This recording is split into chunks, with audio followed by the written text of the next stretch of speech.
Hello and welcome back. We've got another election diary, and what we're going to talk about is nomination papers. Millions of nomination papers. Well, a bit fewer than 17. I'm joined here with a friend of the podcast, Alderman Bill Shannon, who is our agent in Preston. So what we do in Preston, we have one agent and we have one organiser that does it all, because we can it makes life simpler, Bill, doesn't it? And it means less likely papers go missing or different things. And one message. Okay, yes, that's right. But obviously, if you're in an area which has huge number of candidates, because you've got all ups, you might want to spread this load out. But generally, we found having as fewer people as possible just means there are less mistakes that can happen.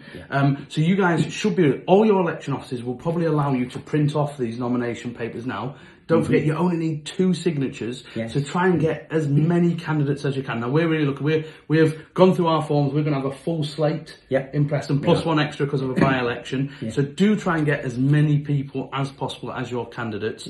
And any other tips, really, for nominations, Bill? Get in early, I suppose. I get in early. I always like to get them in on the first day that nominations are accepted. There's nothing worse than putting them in at the end of the week and finding an error which you've got to go back and correct.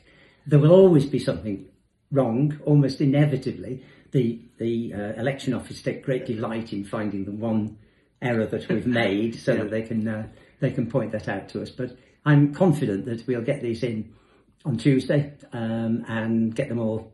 So by lunchtime Tuesday or thereabouts, we will have our 17 candidates in place. And for example, getting in early. So last year, we had a candidate who was really keen to stand, but had only just moved to Preston and actually hadn't quite registered in time. So he was registered okay to vote, but not it was okay to stand. So we had to quickly scramble and find a new candidate. So do it early, and also it's a good chance. Try and be friendly with your election office. Absolutely. It's actually, if you can have a really good relationship with your election office, it will solve you all sorts of problems down the line. So it really does.